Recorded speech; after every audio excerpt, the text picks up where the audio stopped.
Boa noite, pessoal. Tudo bom? Como vocês têm passado? Como vocês têm passado? Parecia uma frase estranha. Bom, tô aqui me reaquecendo para fazer as lives e aí olha que engraçado, eu tinha decidido já dentro de mim que eu queria vir aqui. Oi, Leidiane, tudo bom? E aí eu já tinha decidido que eu queria vir aqui trocar uma ideia, falar umas coisas que eu fiz algumas observações hoje. E aí eu fiquei ansiosa, eu fiquei com frio na barriga de vir aqui falar. É, é interessante como a gente desaquece para fazer as coisas, né? E eu já tô com essa coisa há algum tempo de falar, não, eu quero reaquecer, eu quero retornar às lives, eu quero trocar ideia. É muito rico. Trocar ideia é ótimo, é muito rico, é um monólogo. Ah, gente, muito bom. Mas é porque tem muita coisa na minha cabeça e é interessante as lives, porque como eu tenho, né, essa coisa de meio professoral, de falar, de contar as coisas para os outros e de ensinar, aí é que faz sentido eu falar, faz sentido eu colocar para fora do que eu escrever e tudo mais. Então, quando eu fazia as lives semanais, eu tinha a sensação de que eu estava contribuindo, eu tinha a sensação de que eu estava trocando conhecimento, que eu estava compartilhando conhecimento. E aí, e cada vez que eu vou me sentindo mais recuperada, eu vou tendo mais vontade de compartilhar, né, informação.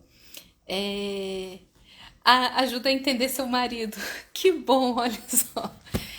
Você precisa ouvir, então, a Marília. Um dia eu vou convidar ela, então, pra falar. Ou pedir para que ela faça uma live contando sobre as questões do marido, né? Hoje mesmo, conversando com ela, eu falei: você tem que começar a fazer grupo de esposas de autistas ou cônjuges, né? Pode ser os homens neurotípicos e as mulheres autistas.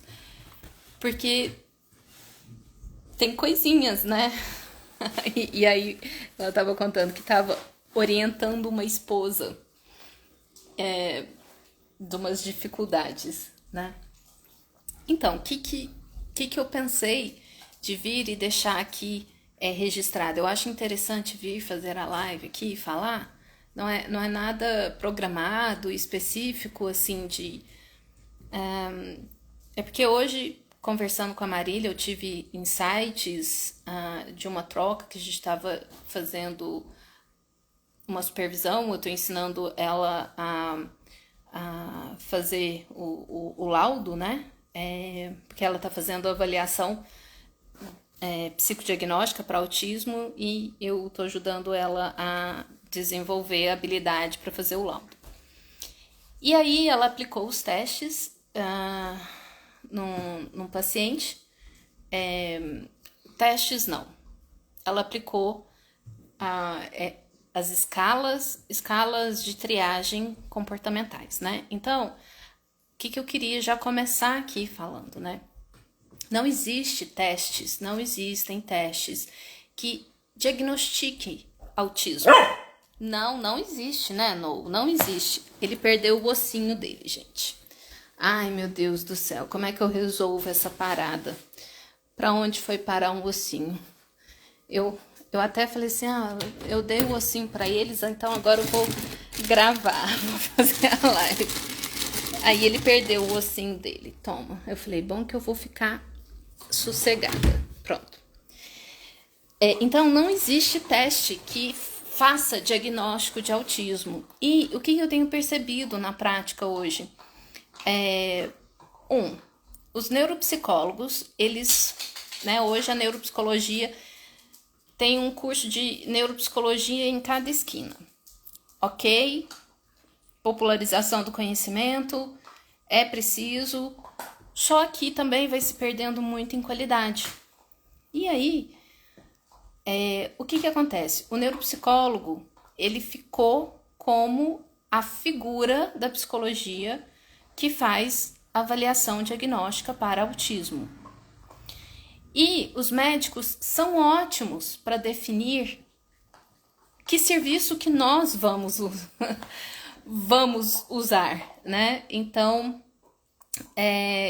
eu me lembro uma vez que um paciente chegou encaminhado para mim para fazer uma avaliação neuropsicológica e a princípio, eu não tinha pensado em usar o VISC à época, era um paciente, era uma criança, e aí falei pra mãe, né, a gente vai fazer as baterias, tal, não sei o que, eu tinha o VISC, mas eu não queria usar o VISC, porque você não é obrigatório, existem vários testes que te possibilitam aferir capacidade intelectual ou outras funções. E se fosse necessário, pela demanda lá, pela queixa que tinha, eu aplicaria o VISC. E eu falei pra ela, não, agora a gente vai fazer isso. Ah, mas imagina, né, o médico, gente, o médico mandou no encaminhamento aplicar VISC. Aí eu falei, mas onde já se viu isso? Eu que sei qual o equipamento que eu vou usar, qual técnica que eu vou usar. O médico não vai definir que abordagem, que técnica, que metodologia que eu vou utilizar com o meu paciente. Então, e eu vejo isso acontecendo agora, né? As pessoas, o médico agora aprendeu que existe o neuropsicólogo. Antes não sabia que neuropsicólogo existia. Agora, médicos entenderam que neuropsicólogo vai salvar a vida deles, porque quando eles não sabem diagnosticar autismo, eles falam, procura o neuropsicólogo, vai. Aí passa a bola para frente.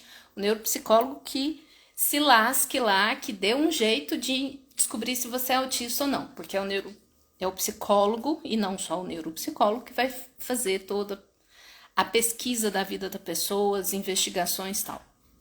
Para depois a pessoa chegar com o laudo lá, né? E o médico falou, não, essa pessoa não é autista. Ok. E aí eu conversando com a Marília, porque a Marília, ela desenvolveu uma sensibilidade e uma habilidade perceptiva muito grande para a identificação da estrutura de funcionamento autista, da dinâmica de funcionamento autista.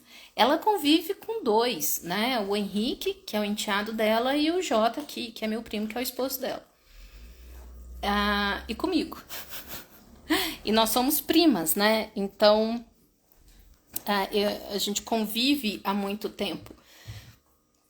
E aí, ela sempre fala, Gabi, eu acho que esse paciente meu é autista, essa paciente, por causa disso, e a percepção dela tá muito acurada. E aí, ela falou, mas eu não sou neuropsicóloga. Eu falei, para você fazer diagnóstico, né, qualquer psicodiagnóstico, você não precisa ser neuropsicólogo.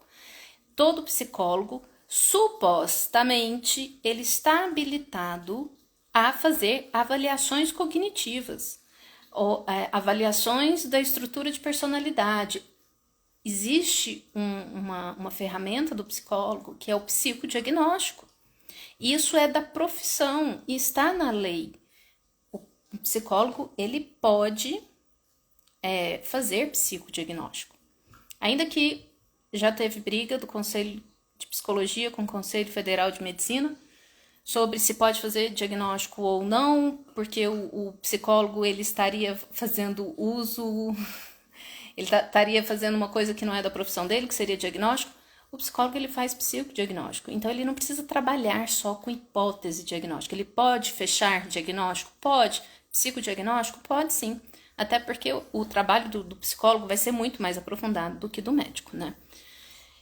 Ok, mas aí, então eu queria trazer essa observação aqui para profissionais que possam estar começando, como a Marília, a se especializar em avaliações de autistas. O cuidado que a gente precisa ter, primeiro, de não prostituir o trabalho da psicologia para a medicina. É outra profissão.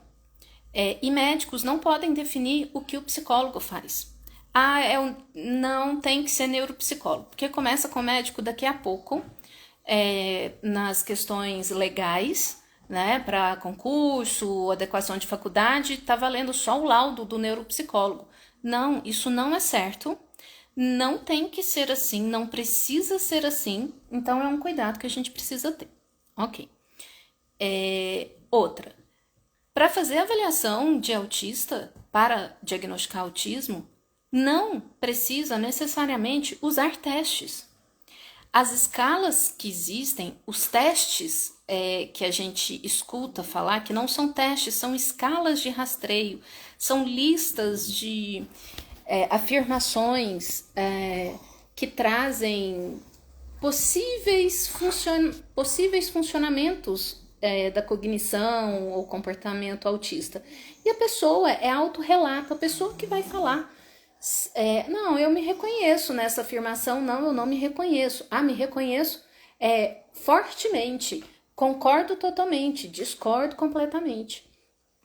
Mas isso é uma percepção da pessoa, é um autorrelato, são escalas de autorrelato, e a gente tem que lembrar que nessas escalas de autorrelato, então, hoje a gente tem acesso a esses questionários que as pessoas fazem na internet, e muitos profissionais utilizam também, porque são questionários que estão em domínio público. Esses questionários, o que acontece? Eles não diagnosticam, eles são escalas de rastreio. A pessoa que é autista, que está se identificando, ou que alguém falou, responde aqui, eu acho que você é autista, tal. Não atingiu a pontuação para falar se você é autista ou não.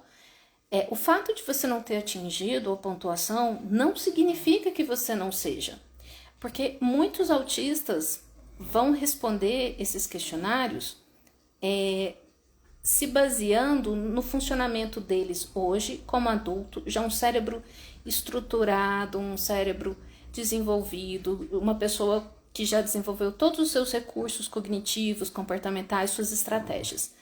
E aí, a pessoa, quando ela lê a sentença, a afirmação que está escrita nas escalas, ela não se reconhece naquela afirmação. Porque hoje ela já desenvolveu habilidades.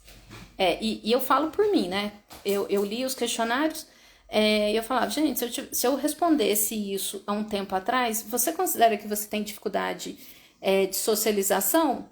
Eu ia falar que não, porque, lutei a minha vida inteira para desenvolver habilidades sociais. Hoje, ainda que eu soubesse, e eu sempre falava, hoje eu sou uma pessoa muito articulada, mas não é a minha essência. Antes de eu saber que eu era autista. E aí eu não ia responder que eu tinha dificuldade de socialização ou de habilidades sociais. É um negócio que eu desenvolvi, mas não é a minha essência, continua não sendo. Ou então, você tem dificuldade de olhar nos olhos? Eu falaria que não, até o dia que, pós-diagnóstico, eu achei um texto que eu escrevi, né, de reflexões lá, contando uma situação que eu tive muita dificuldade de olhar nos olhos e descrevendo o que foi difícil, por que a dificuldade, como eu me senti. E aí, esse texto é de 2011.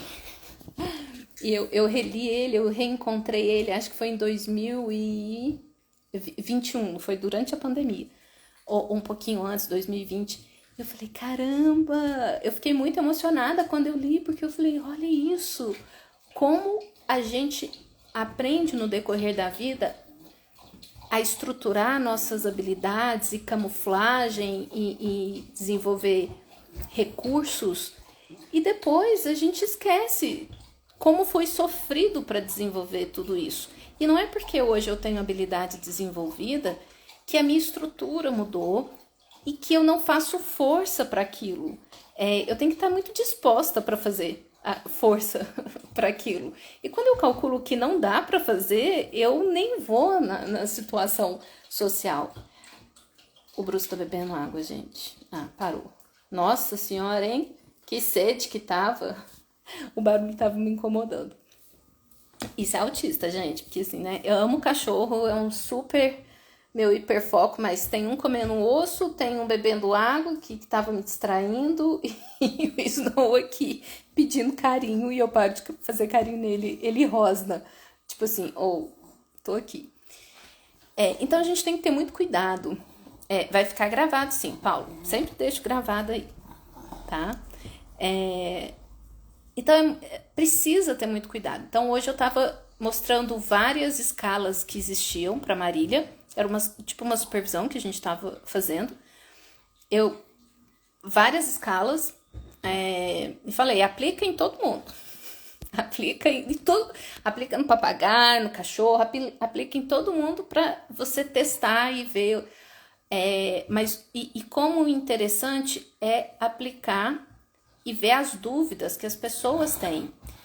Outra questão sobre as escalas de comportamento, né? As escalas de rastreio de traços autistas. Não são nem escalas de autismo, são escalas de traços de autismo.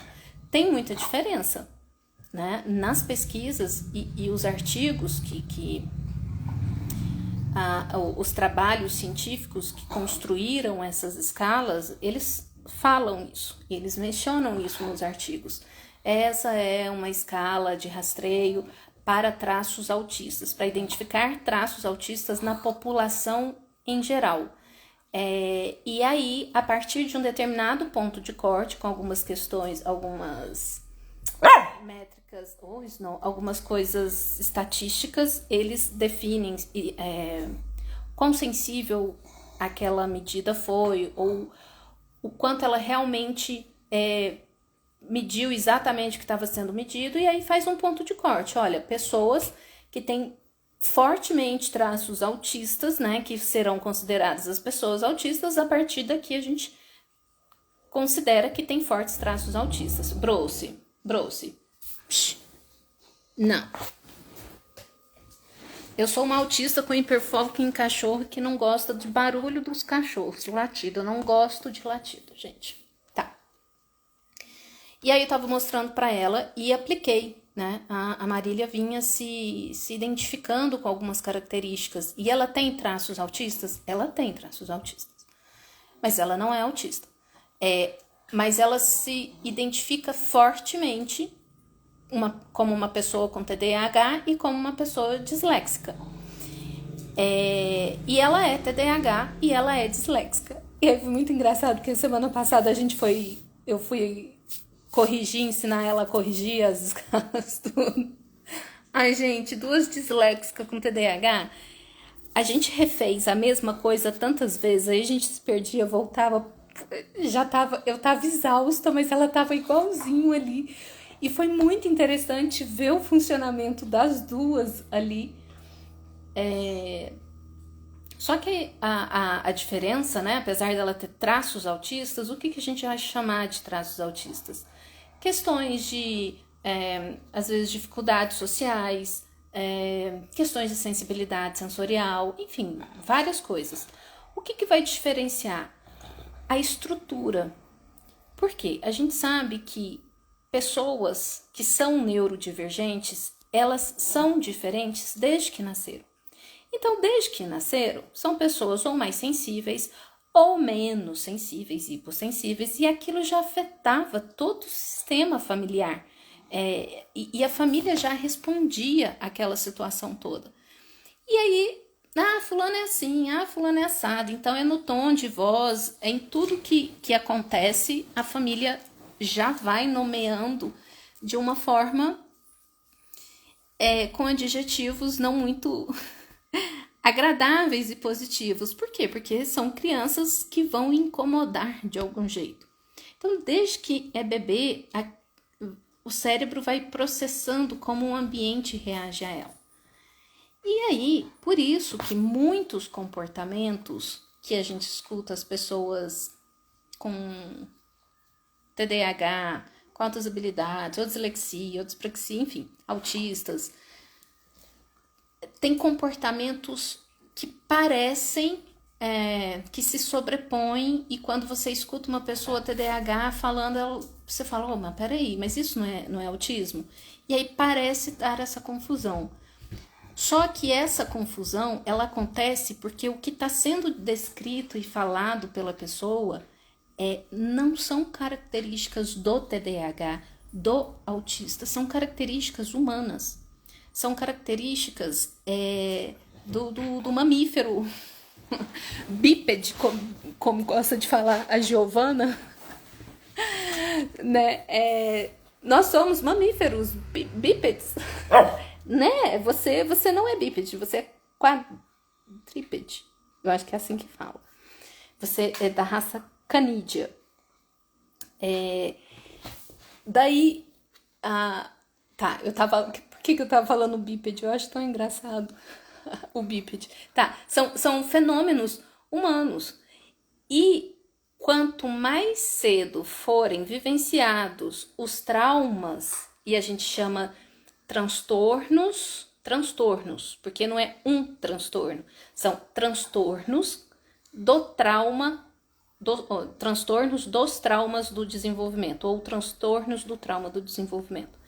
Quanto mais cedo aconteceram esses eventos, e que não precisam ser eventos grandiosos, como a perda de um pai, ou de uma mãe, ou de um irmão, separação, uma doença, crianças que ficam internadas, né? Carol tá me ouvindo aí, não sei se ela ainda tá aí, Carol, ainda.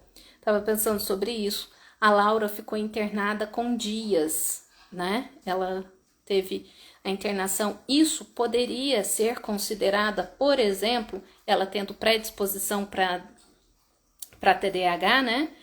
Carol tá aí. Então, a Laurinha foi internada com dias, né? E ela ficou um tempo considerável na internação.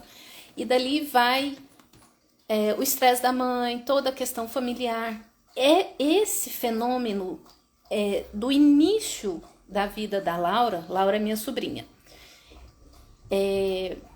poderia ser a questão ambiental que fez com que, a partir daquilo ali, o cérebro se desenvolvesse de uma forma que, com 13 dias, nossa, 13 dias, agora o Snow bebendo água, dá vontade de mandar parar beber água, né? Como é que faz isso, gente? Deixa eu beber água aqui também. Barulhinho irritante, né? Calma, gente, aguenta aí. Um dia foi a Sol respirando, agora é o Snow bebendo água, o Bruce.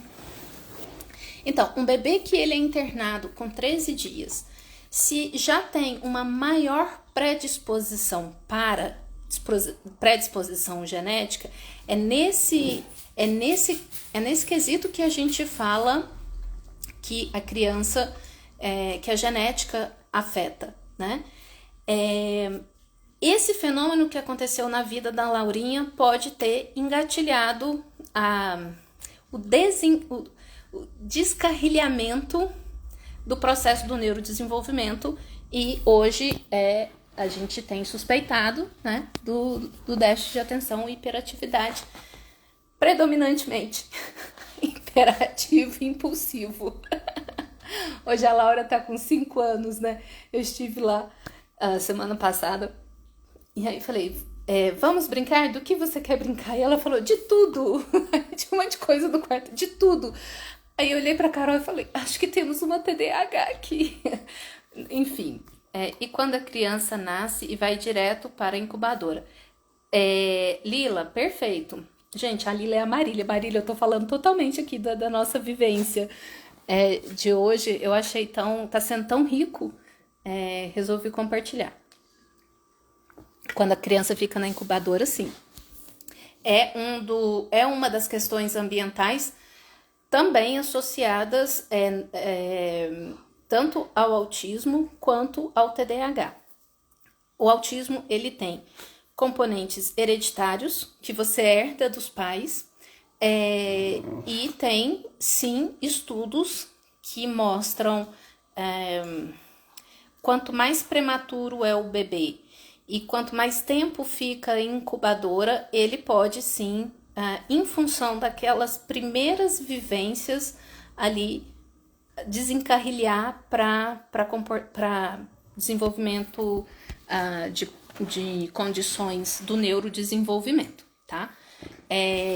Existe, que aí é o que a gente chama, que não seria casos hereditários, né, que vem de pai para filho, uma criança que não tem, por exemplo, a genética autista, e em função dos primeiros dias de vida e até o ambiente gestacional, a mãe passar por algum trauma, algum estresse agudo, principalmente nos 3 primeiros meses, né, quando está sendo formado o sistema nervoso da criança, ali pode começar o que a gente, essa neurocondição que hoje a gente chama de autismo, tá? Essa então é a causa do autismo? Não necessariamente. Alguns autismos, porque nós temos diversos tipos de autismos, alguns autismos, eles vão ter componentes genéticos, né? A pessoa tem aquilo na genética dela, às vezes foi hereditário, passou de pai para filho, não é porque você tem na sua genética que vai ser desenvolvido, tá? Você pode ter o gene e não desenvolver, mas o seu filho depois pode ter. Ou então, o seu pai ou a sua mãe pode ter o gene, algum gene associado ao autismo. Não existe gene do autismo, existem genes associados ao autismo. Então, o seu pai ou sua mãe pode ter, eles podem não manifestar ou não ser autistas, né? Nesse sentido que eu quero dizer, eles podem não ser autistas, mas ser o gene e passar para os seus filhos, tá? E algumas crianças vão desenvolver autismo, não tem na genética, não tinha na família, por esses transtornos dos traumas do desenvolvimento, principalmente por esses bebês bem mais novinhos assim, ok? Tá, e aí eu tava conversando com a Marília sobre isso, eu comecei a falar sobre, por exemplo, as questões dos traumas, né? Então, a Laura tá com 5 anos, mas a gente percebe a diferença dela em relação ao irmãozinho dela, o João, há tempos, e aí a gente já começa a falar adjetivos. E nesses adjetivos é que a gente vai construindo a nossa autopercepção, a nossa referência a partir do olhar do outro, de quem nós somos. E ali começa a construção da nossa autoestima, que é o valor que eu tenho. Quanto eu valho? Essa palavra é sempre esquisita, né? Quanto eu valho? Quanto eu tenho de valor? Eu só tenho valor quando eu faço coisas bonitinhas ou para agradar os outros. E aí, a Laura é uma criança extremamente criativa. A autenticidade dessa criatura é um negócio... o João, ele sempre foi... A autenticidade dele não era uma autenticidade... A gente pode falar de autenticidade... Autenticidade é uma coisa, espontaneidade é outra. A Laura tem toda uma autenticidade espontânea. O João era mais contido. Só que aí, a Laura pode ser essa criança que onde tá, ela faz acontecer no ambiente. E os adultos começam a ficar chamando atenção. Laura, isso. Laura, aquilo. Não faz, não sobe, não pega, não grita. Não... Ou as histórias, as artes que a gente fala, né, que a criança faz, tal. Você pode lembrar de você, como você era na sua infância e como você se sentia, como você se percebia.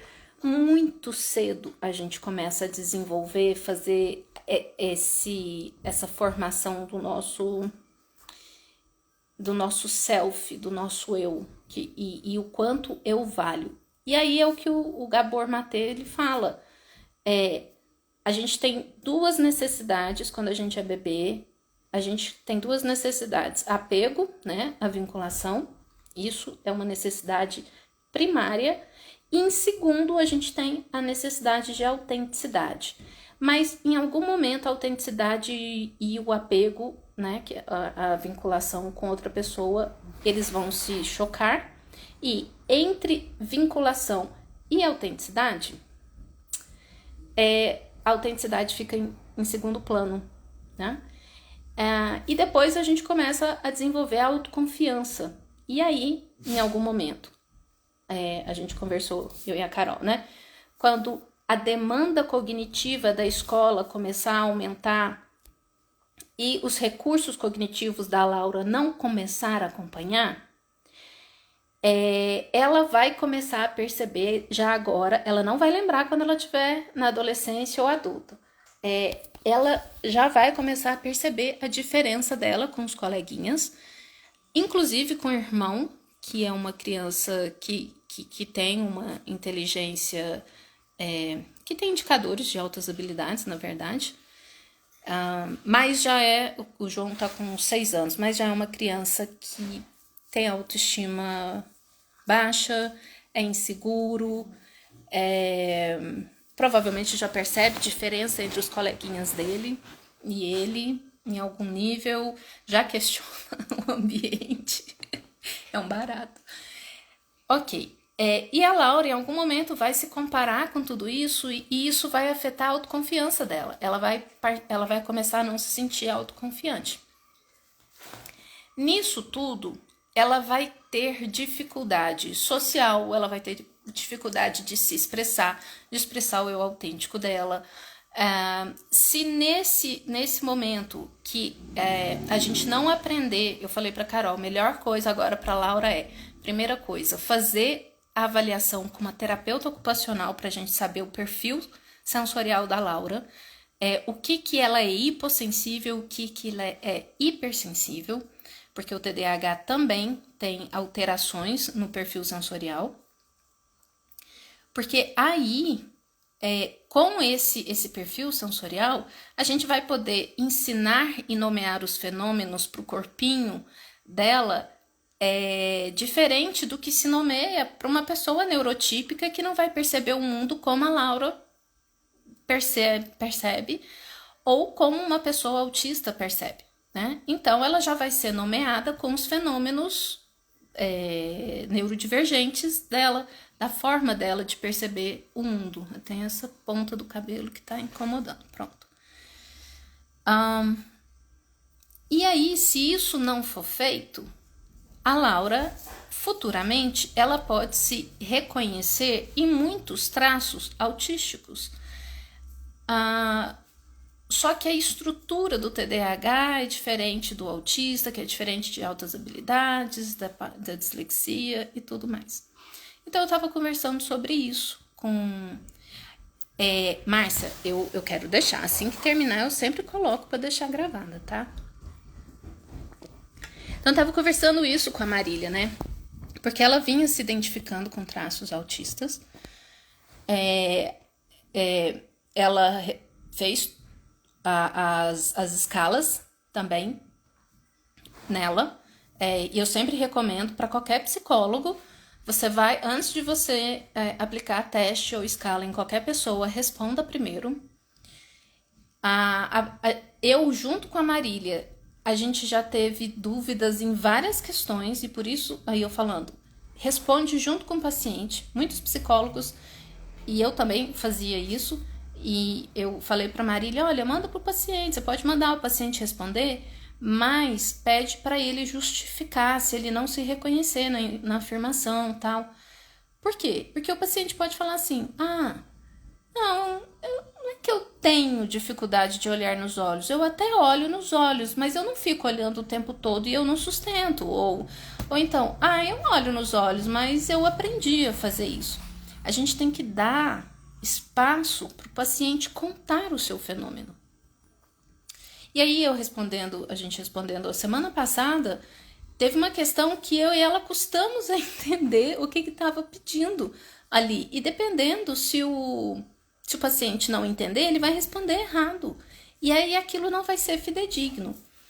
Aí, essa semana, a Marília fez o dever de casa dela, aplicou escala, e hoje a gente foi discutir as escalas. E aí a Marília falou uma coisa muito interessante. A abordagem a formação, a pós-graduação que a Marília fez logo após formar foi psicodrama. A minha também foi psicodrama. Depois que eu fiz Gestalt, depois que eu fiz a neuropsicologia. E aí a Marília falou assim,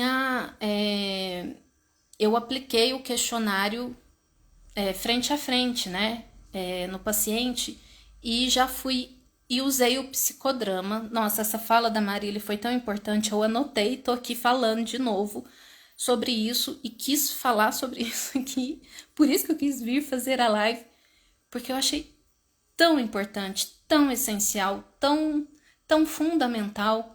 Ela falou, eu usei o psicodrama para ir preparando ele para fazer o aquecimento, para que ele fosse respondendo as questões e tudo mais.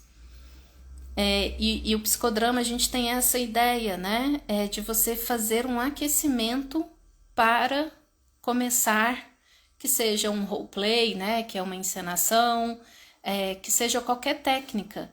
Você não arranca a pessoa da onde ela está para ela simplesmente começar qualquer coisa. É importante o aquecimento. Talvez por isso, na verdade, talvez por isso, né? Eu fui fazer psicodrama porque minha primeira terapeuta foi psicodramatista e funcionou tanto comigo, né? Porque você sai do verbal, você vai para um lugar e é treino de espontaneidade. Falei, cara, se isso funciona comigo, isso funciona com qualquer pessoa.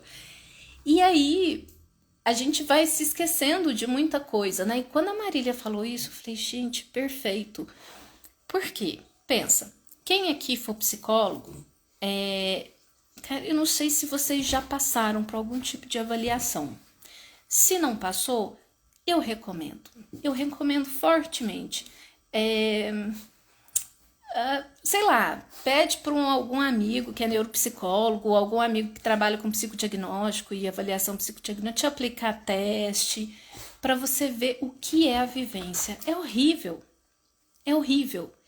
É angustiante, traz ansiedade de performance. Todos os nossos trauminhas do passado, né, da escola, aparece, porque os testes, eles são feitos de forma que você sente que você precisa ter um bom rendimento. O que a gente aprende na vida se você não tiver um bom rendimento? Você tira nota baixa, você fica de castigo, você não é bom o suficiente. Caraca, você está indo fazer uma avaliação psicológica para ver características do seu funcionamento, para ver o seu funcionamento cognitivo. E se o psicólogo não levar em consideração que aquela vivência para o paciente, em especial o paciente autista, que por si só a própria presença do terapeuta é ansiogênico, porque é uma relação social, é uma interação social. O próprio ambiente que ele não conhece já é ansiogênico, já vai gerar questões. O ambiente pode ter situações sensoriais desagradáveis. Tem tanta coisa interferindo naquela situação, que aquele desempenho do paciente nos testes neuropsicológicos, o desempenho dele não vai ser fidedigno a todo o potencial cognitivo dele. E aí, quando a Marília falou, eu fui fazendo um aquecimento para ele, né, e falando as questões com ele, explicando, o que ela está fazendo ali? Ela está criando vinculação, ela está criando uma coisa básica de qualquer relacionamento, rapport, que é você se conectar com o outro. E por que isso é fundamental? Porque isso vai fazer com que a pessoa se sinta segura, num ambiente seguro para ela, em amparo. E aí, como ela está em segurança, o sistema autônomo dela, sistema de luta e fuga, o sistema de luta e fuga não está ativado. O sistema pró-social, que é o nosso sistema social, está ativado, porque ele só ativa quando a gente está em segurança. o terapeuta criou vinculação com o paciente, e aqui é fundamental. Se o terapeuta não souber que a base do trabalho dele, o psicólogo, não tô falando terapeuta, desculpa, é o psicólogo, o neuropsicólogo, enfim. Se o psicólogo não souber que a base do trabalho dele é a conectividade, a vinculação, já começou errado. Ainda mais se tratando de pessoas autistas, tá? Oi, Lúcio! Joia, conversa aqui tá para os coleguinhas psi. E aí, vou usar um termo, inclusive, que já conversei muito com o Lúcio sobre isso, né? A gente vai trocando umas ideias, que aí, à medida que a Marília foi falando, como ela foi aplicando o teste e fazendo com o paciente, eu escrevi exatamente isso. Muito bacana, Marília. E quis validar ela. Não é porque você não tem a especialização em neuropsicóloga que você não tem competência para fazer um psicodiagnóstico. Aliás, a Marília é mais competente para fazer um psicodiagnóstico de autismo do que muito neuropsicólogo usando testes. Eu passei por uma experiência horrível com uma neuropsicóloga, doutora da USP. Em outra situação eu conto essa história, foi extremamente desconfortável. E ela desvalidou o diagnóstico do paciente de uma forma, e eu vou fazer o quê? Né? Não tem jeito. Outro dia eu conto essa história. Tô preparada para falar disso ainda. E aí eu falei para Marília, o que você estava fazendo ali que é o termo que o Lúcio já usou, a Gisela Fada usa, né? Era uma coisa que eu já vinha fazendo também quando eu parei de fazer as avaliações neuropsicológicas com a estrutura da neuropsicologia, que é o diagnóstico interventivo, psicodiagnóstico interventivo. E para mim hoje, nossa, padrão ouro, o pessoal adora falar isso, né? Padrão ouro, né? Que significa o melhor tipo de avaliação mais sensível, mais aprofundada para psicodiagnóstico de autismo é o diagnóstico interventivo, onde você vai estar ali para o paciente e com o paciente, e através dessa interação você vai sentir o paciente, você vai ver como você se conecta a ele ou quanto você sente que ele não se conecta a você. Você vai observar ele, você não está preocupado em fazer registros do desempenho dele. Você está vendo a pulsação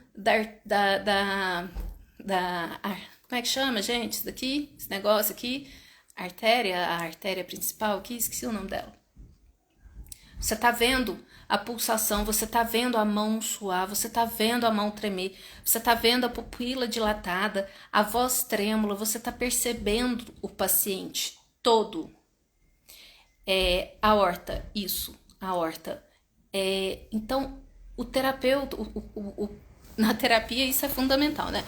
E nas avaliações, isso precisa estar ali. Quando a gente começa a mexer com teste, e por mais de 10 anos, eu trabalhei com psicodiagnóstico, eu adoro psicodiagnóstico, adoro diagnóstico diferencial, adoro testes psicológicos, eu acho que é uma ferramenta fantástica. Não gosto das medidas neurocognitivas, apesar delas serem um referencial, assim, começar a dar indicadores, são só indicadores, gente, são só indicadores. E o psicólogo, ele não usa, deveria usar mais os testes de personalidade, os testes projetivos. E tem alguns que seriam fundamentais para a gente pegar características de autismo, da estrutura do funcionamento autista, do corpo autista. Em outro momento eu falo sobre isso. Mas nada, nenhum teste que você faz só o teste no vácuo vai falar nada sobre aquele indivíduo. É a história dele que vai falar, é o que ele conta sobre a descrição dos fenômenos dele. É isso que vai importar. E aí essa prática se perdeu. Essa prática se perdeu. O psicólogo, né? Ou então agora neuropsicólogo, né? Os médicos tem que ser um neuropsicólogo. Aí todo psicólogo agora quer fazer especialização em neuropsicologia. Gente, não. Então, o psicodrama, a Marília, se ela quisesse fazer um laudo psicológico, um laudo de avaliação psicológica com base psicodramatista, ela poderia fazer. Se ela, eu também fiz a especialização em Gestalt e a minha professora, a Cíntia Lavrati, deusa, igual a Cacilda do psicodrama aqui em Uberlândia, a Cíntia Lavrati lá em Belém, na Gestalt. Ela fazia avaliações à época para psicodiagnóstico, né, em crianças, e fazia o laudo com base gestáltica. E o psicólogo, ele pode colocar isso. Qual o método utilizado? Testes psicológicos, neuropsicológicos, testes projetivos. Qual metodologia utilizada na avaliação, no psicodiagnóstico? O método psicodramático, psicodramatista, ou gestalt terapia, enfim. Então, aqui, vocês conhecem psicólogo? Manda, por favor, compartilha essa live sobre uma psicóloga falando para outro colega: caraca, não prostitua o seu trabalho para médicos que falam o que você tem que fazer. E para quem é autista ou para quem está se identificando como autista e quer fazer avaliação e quer ir atrás do diagnóstico, primeira coisa, se você se identificou, a autoidentificação, ela é fundamental. Ela é fundamental. Ninguém se identifica à toa. A gente se identifica porque aquilo falou lá nas nossas vísceras, nas nossas entranhas. E aí, muitas vezes, aí você vai... Primeira coisa, a gente pensa, vou no médico. Não. Aí, se o médico ele vai te mandar para o neuropsicólogo. Não, mas é importante que você procure um profissional. Se não for um neuropsicólogo, por exemplo, o Lúcio, ele tá aqui, né? O Lúcio Mário, ele não faz avaliação neuropsicológica, ele faz psicodiagnóstico. A Matilde faz psicodiagnóstico. A Gisela Fada faz psicodiagnóstico. Então, né, vamos abrir as possibilidades para que as pessoas... Já é tão difícil, gente, ter o laudo, ter o diagnóstico, fazer a avaliação é um privilégio, sim. É caro, não é acessível para todo mundo. E também poucos profissionais estão habilitados para ver ali o que precisa ser visto. Então precisa estudar, sim. Precisa conhecer o autismo, precisa atualizar, precisa saber, precisa ouvir os autistas. Porque nenhum curso, eu vou falar isso assim, ó, de todo o meu coração. A Marília, ela tem um conhecimento sobre o funcionamento autista que não está em nenhum livro, porque ela convive diariamente com aquilo, como esposa e como madrasta. Então, ela percebe coisas em mim que são fantásticas. A gente tinha ido a gente estava num bar de um amigo do Weber. A gente gosta de ir lá porque no domingo tem pouquíssimas pessoas, é bem tranquilo. A Marília estava com a filhinha dela, a Clara, e a Clara deu uma cãibra na perna. Ai, aquilo doeu demais em mim, porque eu tenho nessas horas de ativação, seja em situações de perigo ou situações de emergência, como foi aquela da Clarinha, eu tenho um comportamento impulsivo para a ação. E eu preciso fazer alguma coisa, eu sempre falei isso. Eu sempre tenho que fazer alguma coisa, ainda que não adiante nada, mas eu tenho que ter a sensação que eu estou fazendo alguma coisa. E ela gritava de dor. Quem teve cãibra já sabe, né, como dói. Ela tava com, acho que já tava com 2 anos. E aquele bebezinho, ela fechava a mãozinha e gritava assim que devia torcer. Aí depois que passou, a gente voltou pra mesa.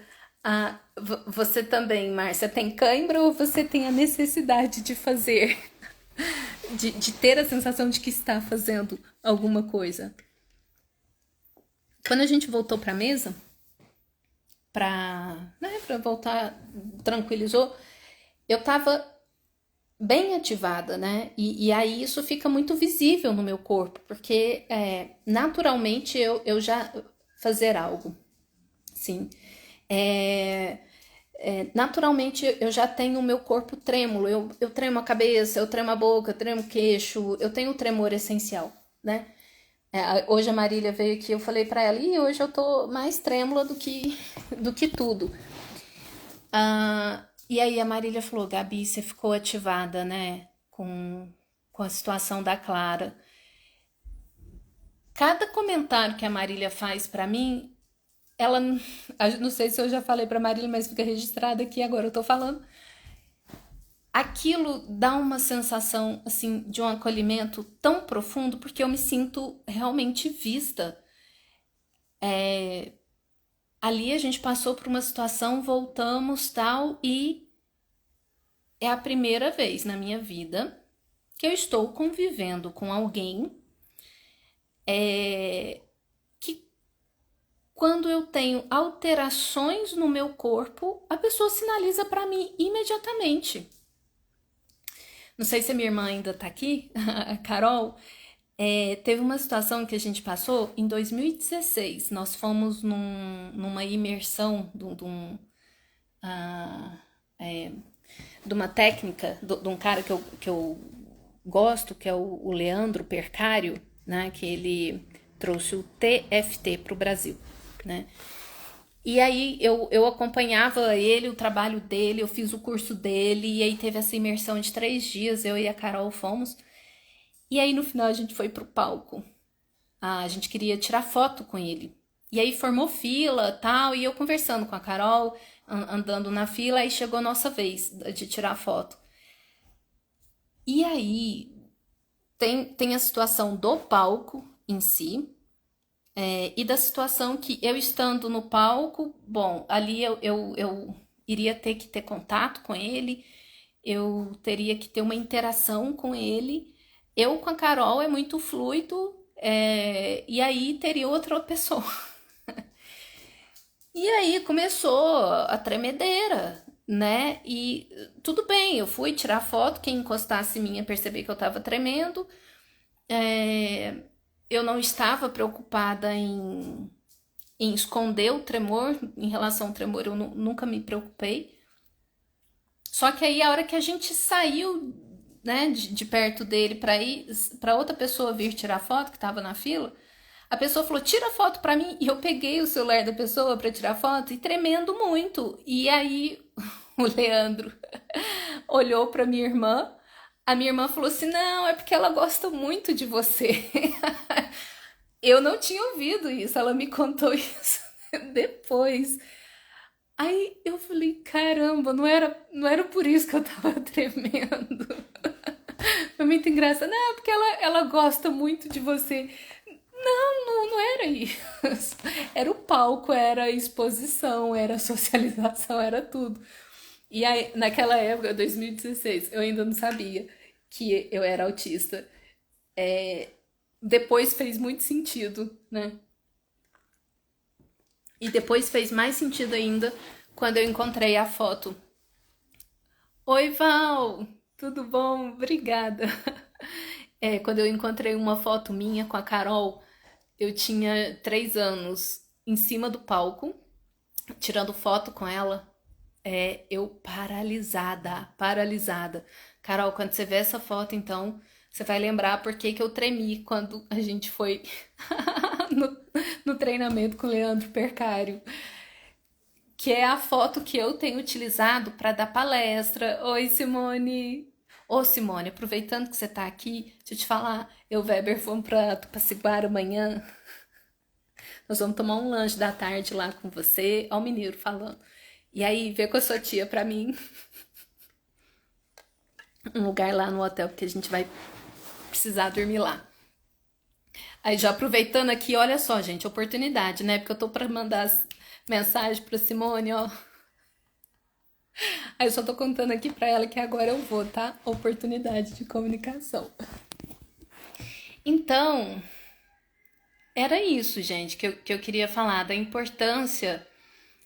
Primeiro, falar para as pessoas: se o médico te encaminhar, quem está se auto-identificando e que vai atrás de diagnóstico, se o médico encaminhar, tem que ser neuropsicólogo? Não, não tem. Ainda que seja neuropsicólogo por si só, se ele não estudou aprofundado o autismo, não existe teste que vai ajudar o neuropsicólogo a identificar características autísticas.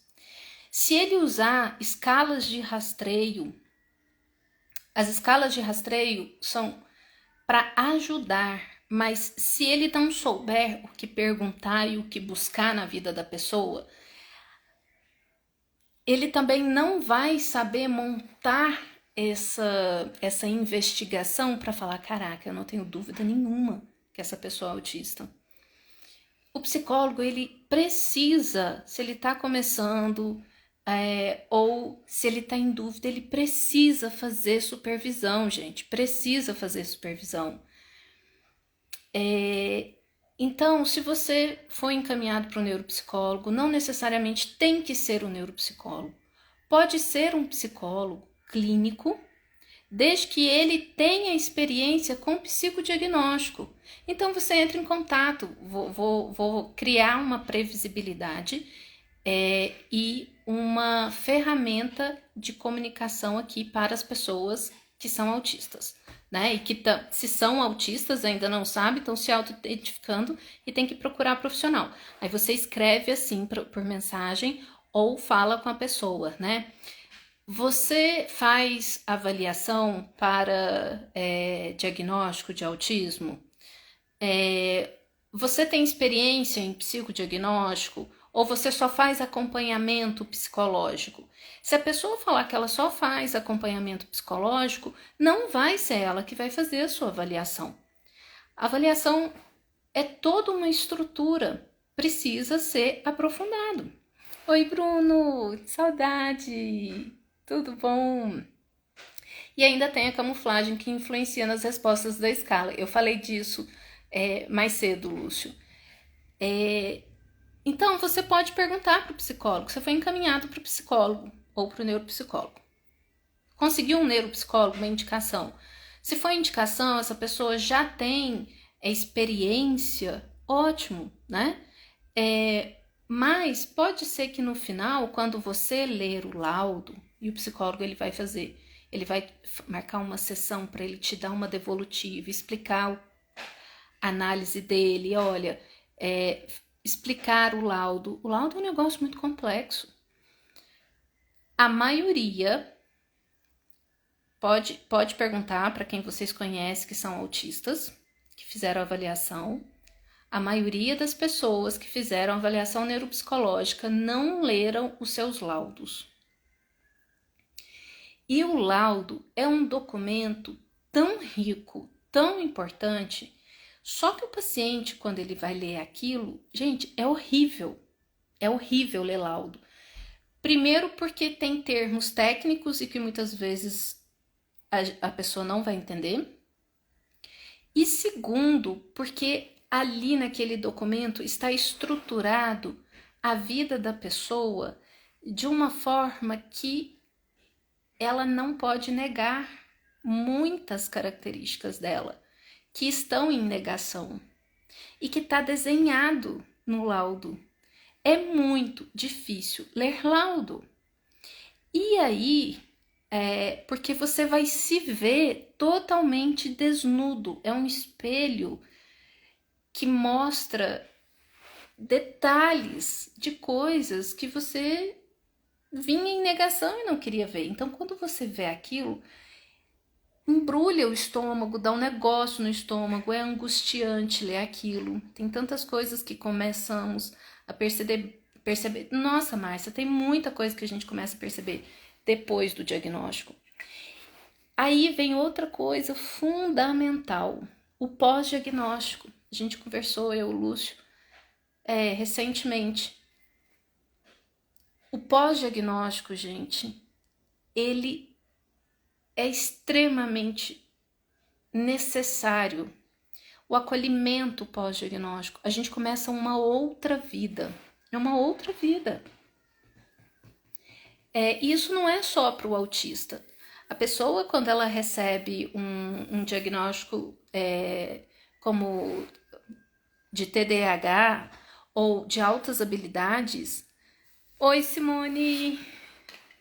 Tudo jóia? Já tem um tempinho que eu tô aqui falando. depois você assiste. Até porque acho que você passou por muitas dessas experiências. Eu tô falando aqui, Simone, quando as pessoas recebem o laudo, né? A maioria das pessoas não leem o laudo. Leem o laudo. Primeiro porque tem termos técnicos, né? E por isso o terapeuta, o psicólogo, ele tem que explicar para a pessoa o que é o laudo, ler características. Olha, na avaliação eu percebi isso daqui, como é que é isso para você? A própria sessão de devolutiva, ela é interventiva. E aí, indo de novo do que eu estava falando da avaliação que a Marília estava fazendo, né, como psicóloga lá, que ela estava utilizando uma abordagem interventiva. A devolutiva para o paciente também tem que ser interventiva, ou seja, você, ao dar o resultado para a pessoa, você tem que acolher, você tem que explicar, você tem que mostrar para ela, olha, talvez não faça sentido para você agora, mas, né? E agora, né, a Márcia tinha comentado que a gente vai percebendo muita coisa depois do diagnóstico. Aí você chega, não, agora eu preciso ir para terapia. Aí você chega no psicólogo, aí você fala, eu fiz a avaliação aqui, tem um laudo, quer ver? Não precisa. Não, precisa sim. Precisa ver se você fez sua avaliação, tem o seu laudo, que foi feito para o outro profissional e você vai fazer terapia, peça para o seu psicólogo, para o seu terapeuta, ler o laudo. É obrigação dele ler o laudo,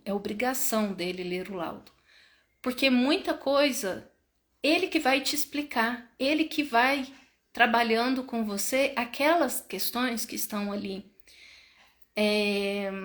Não, mas a gente vai trabalhando na terapia à medida que for surgindo. Não. Aqui falando para os psicólogos. Quando uma pessoa recebe o diagnóstico de autismo, o rótulo é importante, porque a gente, né, o psicólogo, quando ele não entende de autismo, o que ele fala, não, mas o rótulo não é importante, né? Não vamos falar sobre... Não se apegue ao rótulo. Depois, né, na altura do campeonato, seja adulto, adulta, que diferença vai fazer isso agora, né? Não vamos nos apegar ao rótulo, não, vamos nos apegar ao rótulo sim. Esse rótulo, ele é importante. Porque esse é um rótulo que não é... assim, não vamos para ficar estigmatizado ali, não. Aquele rótulo é um processo, é uma jornada, é um autoconhecimento, é uma descoberta importantíssima. Eu já atendi muitas pessoas que vieram de outros profissionais e que foram... Isso é uma desvalidação e que foram desvalidados. Não vamos olhar para isso. Né? A galera da terapia cognitiva comportamental, a cognitiva comportamental é uma abordagem riquíssima, que tem muitas ferramentas. O meu workbook, ele foi todo desenhado e construído com o que eu já tinha estudado da TCC, né? Eu também tenho a formação em TCC. É fantástico. Quando eu estava na faculdade, a minha abordagem preferida era TCC. Eu estudei intensamente aquilo. Mas ela sozinha também não dá conta. E muitas vezes o terapeuta, principalmente o mais jovem, que ainda está inseguro, está na sua construção profissional, ele vai se apegar à técnica e vai esquecer do contato, da relação com o paciente. E aí, é isso que eu queria falar, que eu já atendi pessoas, acho que os cachorros estão sem água, deixa eu ver aqui. Ah não, tem água. Vai atender o paciente quer chegar e falar, eu preciso falar do diagnóstico, como eu me senti. Você não é seu autismo. É verdade, Simone. Você não é seu autismo. Isso não é importante agora. Ler o laudo traz também muitas elucidações. Exatamente. Ai, gente. Olha o barulho da água de novo. Peraí. É porque eu já fico assim, se tá me incomodando, tá incomodando daí também. Né? Parou. Oi. Gente, eu não enxergo não, tá? O rótulo está ligado, ao meu ver, à identidade para aquela pessoa, construída distorcidamente. Então, Lúcio, nesse diagnóstico, na vida adulta, ele vai ter um significado muito diferente. Isso é outra coisa que a gente precisa falar também, conversar com os psicólogos, né? E na discussão sobre o autismo em adultos.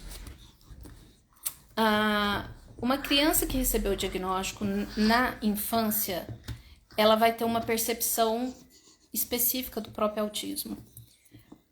Um adolescente que recebeu o diagnóstico na adolescência, esse diagnóstico vai ter outro peso, outro significado, que depois pode ser ressignificado na vida adulta. Muitas crianças, a gente sabe que os pais não contam e não ajudam a criança a entender o que significa ser autista. E muitos pais perguntam, como que eu falo pro meu filho que ele é autista? Ou com que idade que eu tenho que falar? Mas ontem. Só que os pais vão ter dificuldade porque os pais têm o estereótipo e todo o estigma do autismo na cabeça. A Sol pegou um ossinho, tá mastigando e o barulho tá me incomodando. Vai pra lá, Sol. Vai pra lá. E aí, quando você recebe o diagnóstico como adulto, a gente quer falar, é uma descoberta incrível que a gente está tendo. E o psicólogo fala, não, vamos fazer aqui, vamos ver as suas... Eu vou ter que mudar de lugar, porque Solange Maria resolveu ficar do meu lado, mastigando o osso. Deixa eu mudar aqui de lado. A gente depois, outro dia... Um tempo eu vou fazendo as coisas que eu tenho vontade. Agora eu vou ficar sem lugar de me encostar aqui. Eu vou mostrando cantinhos autísticos aqui na minha casa para vocês. Porque minha casa é Minha casa é um... Como é que chama, gente? Aqueles lugares que tem quadros. Uma galeria de arte. Minha casa é uma galeria de arte.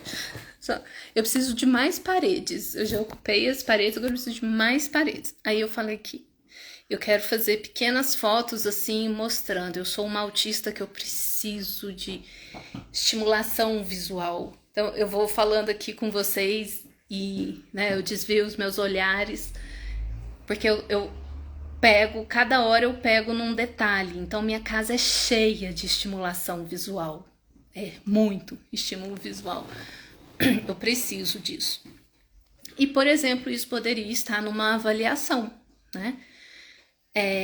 E pouquíssimos... Eu só me dei conta disso ano passado, de falar assim, caramba, é isso, tudo que eu tenho aqui é estímulo visual, é confortável, me gera satisfação, me gera curiosidade, eu fico olhando para aquele detalhe. E daí eu vou fazendo fotos dos cantinhos que eu monto, assim, com os meus estímulos visuais, né? E tem que ser padronizado. Muito engraçado lembrar disso agora. Uma colega que dividiu o apartamento comigo em Belém, quando a gente estava na Marinha, quando eu estava na Marinha, né? Ela ainda continua. Ela falou, Gabi, que engraçado, né? Tudo seu é de parzinho, né? Tudo meu era de parzinho. Os quadros tinham que ser 2 quadros, né? Que eram iguais. Estatuazinhas, 2 estatuazinhas, quadros, figuras, as figuras iguais, plantinha, tudo era 2, tudo era 2. Falei, olha, não... Enfim. Então, gente, era isso que eu queria trazer de reflexão aqui, te deixar aí um recado, um convite para os colegas psicólogos que estão começando, que querem se aprofundar e especializar na investigação, no trabalho com pessoas autistas. Cada vez mais a gente vai precisar disso. É um público fantástico da gente trabalhar. Eu sou suspeita para falar, né? Foi onde eu me encontrei também depois. E é engraçado hoje pensar. Eu tenho uma certa resistência. Agora eu nem estou atendendo no momento. Nenhum. Eu não estou fazendo atendimentos individuais. Aí pensar, e se eu voltar a atender? Eu vou atender. Eu vou voltar a atender. Eu vou ter pacientes neurotípicos? Não é exclusão, gente. Não é exclusão. Mas tem muitos profissionais que já trabalham, né, com pacientes neurotípicos. Sua pontuação é muito importante, principalmente o diagnóstico no adulto. Pois é, Simone, é uma... Cara, é uma experiência, assim, e eu acho que pela própria vivência. E eu venho falando sobre isso. Eu sou uma profissional em desconstrução. Eu andei vendo uns vídeos meus antigos, lá quando eu comecei aqui o Espectrando, 2018, finalzinho de 2018, as lives que eu comecei a fazer em 2019. Gente, aí eu fui vendo, né, progressivo assim, o meu discurso mudou completamente, o meu entendimento mudou completamente. E aí, conversei isso com o Lúcio também, e eu falo, precisa caminhar, a gente amadurece tecnicamente, a gente amadurece teoricamente, amadurece como pessoa. As lives de 3 horas, né? Agora eu tô com energia pra fazer live de 3 horas, eu já nem sei quanto tempo que eu tô aqui, não sei nem que hora que eu comecei, né? Oi, Carla! Olha só, tudo bom? E de pensar isso também, né? Eu fiquei tanto tempo afastada daqui, né? E eu gosto de compartilhar informação, mas eu não tinha mais energia para carregar meu próprio corpo, né? Mas agora eu pretendo fazer os meus pequenos projetos começar devagarzinho, assim. Aí eu já vou fazer, gente, eu já vou contar a novidade, que é uma novidade que surgiu agorinha, já vou adiantar, porque é uma coisa boa, muito boa. A Ana Carolina foi minha paciente um tempo. Eu tinha recomendado um livro na live passada, né, que eu fiz. Meu nariz começou a coçar, uma pontinha. E eu recomendo, gente, tem um livro que saiu há 2 meses, eu acho que tem 2 meses que esse livro saiu, não vou saber falar o nome da autora agora, Autismo em Meninas e Mulheres, tá? Ainda tem como adquirir o workbook? Tem demais, Simone, tem sim, tá? Vou colocar a divulgação dele aqui, nem divulgo, né, o workbook, eu tô fazendo um workbook novo, e tá ficando muito legal, porque esse vai ser específico para autistas, né, para ajudar na marcação de indicadores e no pós-diagnóstico. Moto.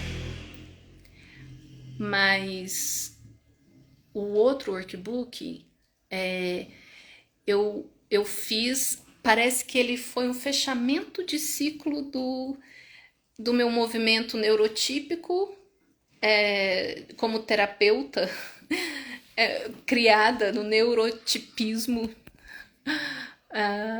no padrão normativo.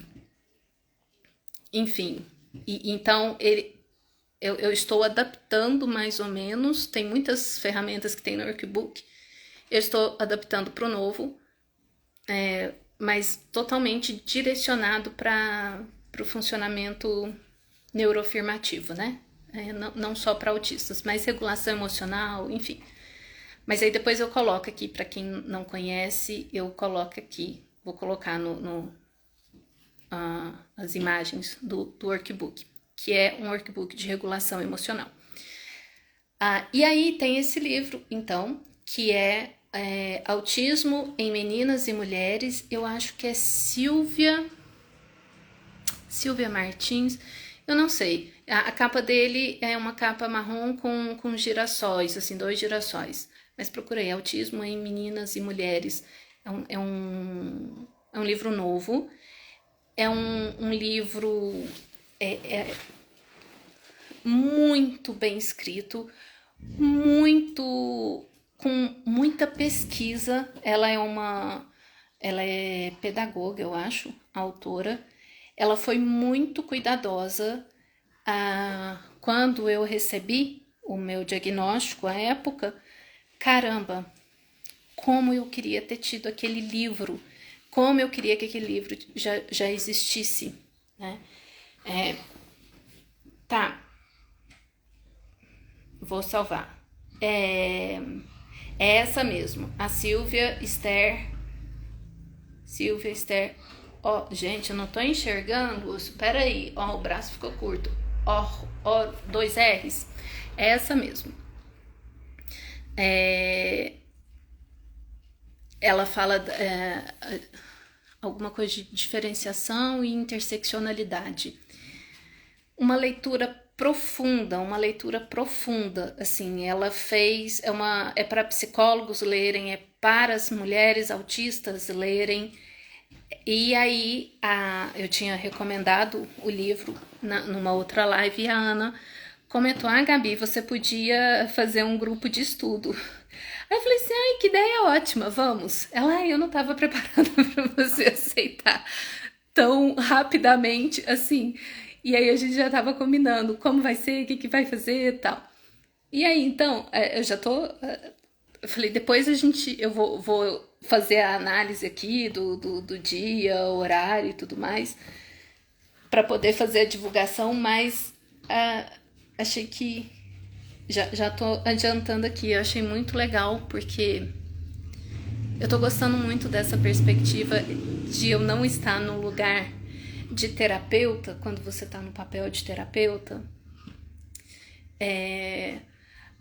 Ainda que eu tivesse uma atuação muito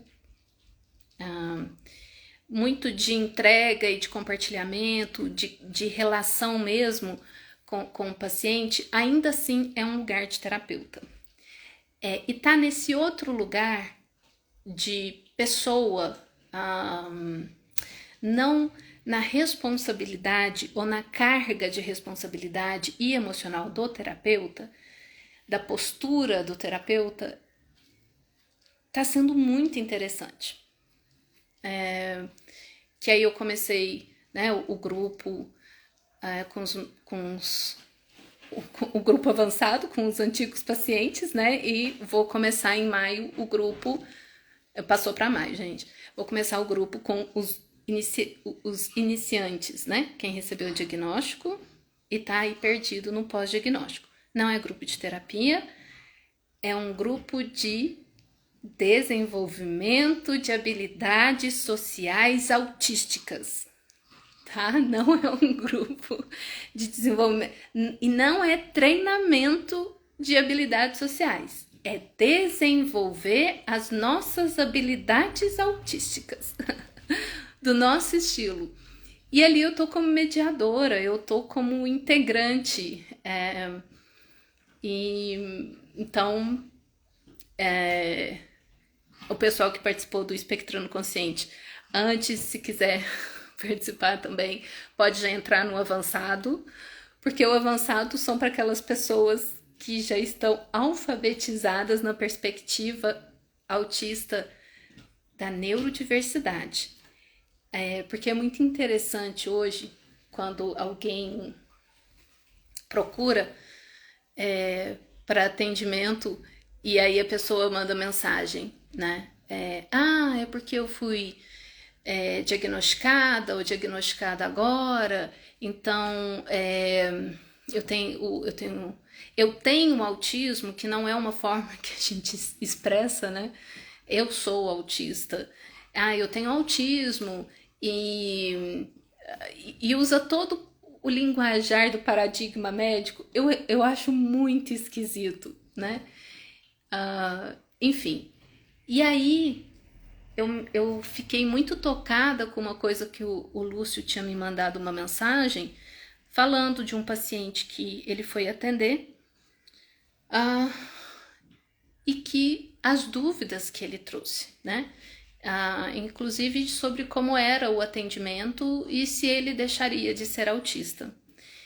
E eu fiquei pensando, a gente aqui fica falando para a bolha, né? Autista falando para autista, e muita gente está chegando agora e não sabe. Mais termos técnicos, nós leigas conseguiremos acompanhar. Você fala o livro, Simone, o livro, ele não usa, se for sobre o livro, ele não usa termos técnicos, não. Ela é pedagoga, ela escreve muito bem, ela tem outros livros, eu estava vendo, já é uma pessoa bem experiente, e ela tem um pensamento muito estruturado. Não é um livro técnico, mas ela é muito didática no livro. E ela faz, inclusive, assim, preciso, por isso que é importante falar desse livro. Sobe, Bruce. Nossa, gente, que falta de sossego hoje, hein? Pronto, tá. A Sol ainda tá no lugar que eu tava antes. Ela, inclusive, faz uma tabela. Ela faz uma tabela, o livro. Ela faz uma tabela fantástica, comparando critérios diagnósticos. Inclusive, ela aprofundou no estudo da Sukareva, da Grunia Sukareva, né? Que foi a pesquisadora soviética que fez descrições de crianças autistas antes do Leo Kanner e do Asperger. E eles não fizeram menção nenhuma, ela foi totalmente cancelada. Mulher soviética, né, que era totalmente isolado do mundo. Quem imaginava, né, que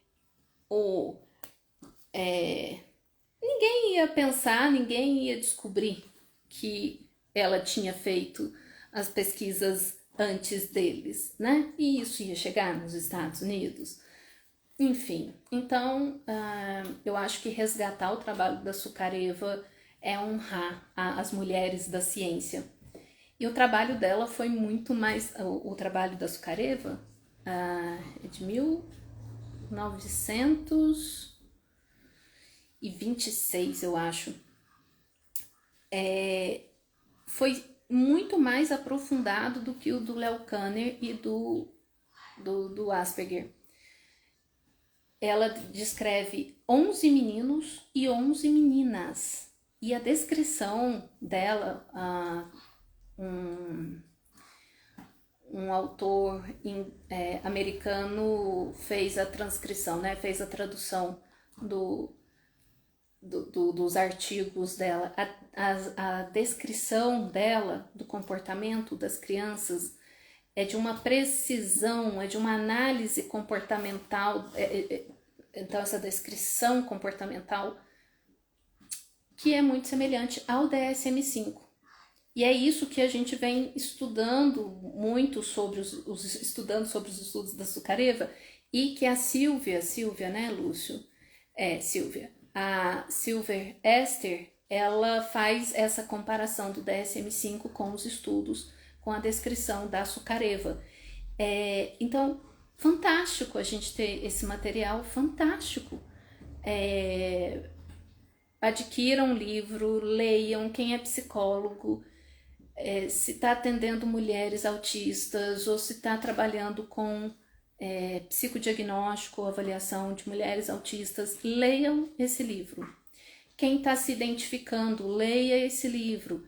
Quem é mãe de crianças autistas, leia esse livro se você é mãe de meninas autistas. E é muito provável que você, mãe, vai se identificar, porque alguém é autista na família. Não tem jeito, gente, não tem jeito. Se uma criança é autista, isso veio de algum lugar, né? Pai e mãe precisa fazer avaliação pós-diagnóstico da criança, porque a carga genética e hereditária é muito alta, tá? Então, esse livro, para quem está chegando aí agora, é o livro da Silvia Esther, Meninas, Autismo em Meninas e Mulheres. Alguma coisa, tem alguma fala e interseccionalidade, né? Porque esse vai ser um livro importantíssimo. E aí, a Ana Carolina, ela sugeriu que a gente fizesse um grupo de estudo, não um grupo de leitura, né? Um grupo de estudo, sei lá, enfim. Ler e fazer encontros quinzenais para a gente discutir. E eu acho que é um processo de autoconhecimento e nós somos uma geração que nós estamos construindo a história da neurodiversidade, que as crianças, quando elas chegarem nas nossas idades, a gente vai ter aberto essas portas para elas, né? Cansei, mas me esvaziei e fiquei satisfeita. Minha socialização de hoje foi ótima. E é isso, gente. Obrigada pela companhia de vocês. É companhia mesmo, é socialização. Eu tenho uma satisfação, eu tenho um bem-estar, um prazer de estar aqui, falar e compartilhar e pôr para fora. E isso me ajuda a, como fala, eu crio mais sinapses ainda, faço mais associações. Então, é muito bom quando vocês estão aí, vão fazendo perguntas, né? E convidar vocês a conhecerem a comunidade Obá, que é por lá que a gente vai construir esse conhecimento como comunidade. Porque eu tenho um tipo de autismo, você que é autista tem outro tipo de autismo. Que a gente, uma pesquisa do ano passado, 2023, eles concluíram, pegando tudo que já foi estudado dos genes, de 1000 e tantos genes, gente, 1000 e tantos genes associados ao autismo. Aqueles com maior associação existem, então isso lá início de 2023, foram 138.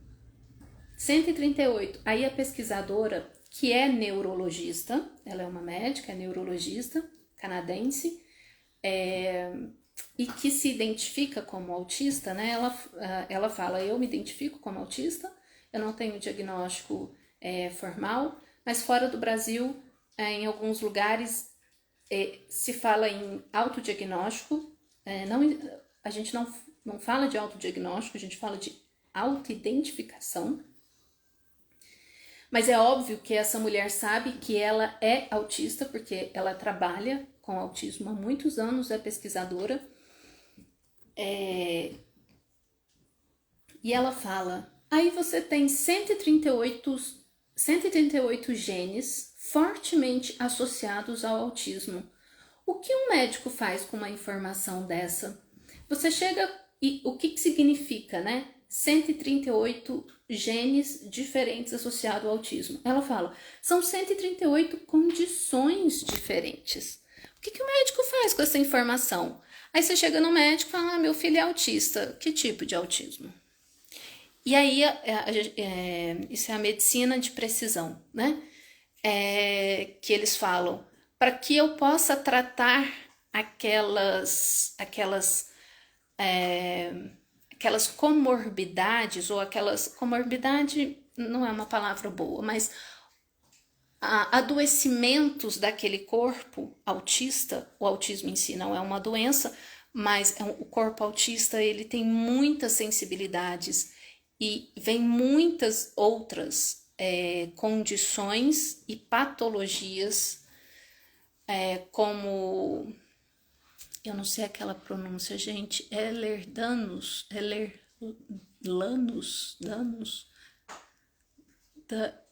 enfim, sabe, aquela da hipermobilidade, é melhor falar hipermobilidade. É extremamente alto em mulheres autistas, extremamente alto. E ela não trata só de hipermobilidade, ela tem uma questão importantíssima sobre o colágeno, sobre... E colágeno não é só bom para a pele, gente. Os nossos órgãos, né? Então, a flacidez, e isso vai acontecer se você tiver uma flacidez na região, né? Você tem problema com deglutição, você pode se engasgar. Então, a pessoa autista, ela tem muitos comprometimentos de saúde. E isso diminui muito a nossa qualidade de vida. E por isso, muitas mulheres, a partir dos 40 anos, falam: gente, mas não é possível. Eu não era assim, eu tinha mais disposição, eu tinha mais condição de fazer as coisas, tal. Por quê? Porque o envelhecimento, o que pessoas vão sentir a partir de 50 anos, mulheres autistas vão sentir muito antes. Muito antes. Porque ser uma pessoa autista significa que você tem um corpo diferente, uma biologia diferente, uma fisiologia diferente. Então, tem componentes que vão nos predispor a quadros fisiopatológicos, né? Adoecimento do corpo, sim. Sim, de inflamações, a processos autoimunes, perda de qualidade de vida muito cedo, envelhecimento precoce. Envelhecimento precoce não significa você envelhecer a cara, significa você perder autonomia, independência. Nossa, e quando eu li sobre isso, eu falei: caramba, é muito isso que eu vivenciei depois dos 40, sabe? Então, tem muita coisa pra gente estudar, tem muita coisa pra gente conversar, tem muita coisa pra gente descobrir. E aí ainda tem as mulheres que estão chegando na menopausa, que é outro processo diferente de mulheres neurotípicas. Aí tem as mulheres autistas da terceira idade.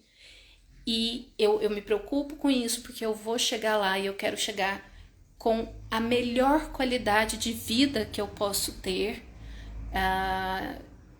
Enfim. E é isso. Então são muitas coisas, muitos insights. E oi, Gabi, tudo bom? E aí quando eu vou montar, eu vou fazer a análise das coisas, de como que vai ser o grupo de estudo. Posto aí para vocês também, e são todos muito... Vou ter que colocar um valor, vou trabalhar com 3 valores, né? Para ser valores democraticamente acessíveis para cada um paga aí o que puder, porque também agora eu quero trabalhar com isso, né, gente? Eu achei uma ideia ótima, porque cada vez mais eu quero trabalhar com grupos e ampliando, assim, não o individual, né? E aí, isso tudo que eu tava falando para vocês conhecerem a comunidade Obá, que é a partir de lá que a gente vai fazer todas essas coisas, né? Eu vou manter o Espectrando como um lugar onde eu venho aqui despretensiosamente falar, e a comunidade Obá é esse lugar em que a gente trabalha de forma mais estruturada. Ok? Beijos, beijo Carla, minha secretária e minha auxiliar nas oficinas. E lembrar vocês que a, a semana de celebração da neurodiversidade ela está disponível gratuitamente até o final do mês, tá? Tem muita entrevista boa sobre neurodiversidade. Então, indiquem para as pessoas. Tem entrevistas com pessoas TDAH que não são autistas, pessoas com dislexia, pessoas com dislexia que são autistas, TDAH que são autistas, pessoas com paralisia cerebral. Falamos sobre epilepsia. Então, são 7 dias. Foram 7 dias, 4 entrevistas tem sobre a mesa sobre traumas, que foi importantíssimo, com 3 amigas minhas. Tem a mesa que foi com Weber e com Silvano, que é sobre os direitos das pessoas autistas, principalmente os adultos. Teve a entrevista com o Guilherme, que é o presidente da Associação Nacional para a Inclusão das Pessoas Autistas, que a gente fala muito sobre como está nas universidades, essa questão de adequações. Enfim, então material riquíssimo, e que isso chegue ao máximo de pessoas para a gente ampliar. Porque se você acha que as pessoas já ouviram falar em neurodiversidade, não. Aqui nós somos a bolha, tá? E essa bolha é pequenininha, pequenininha. Então a gente precisa falar e romper a bolha para que essa informação chegue fora da bolha. Gente, beijos. Obrigada, obrigada. A gente vai se falando todo mundo. Tchauzinho.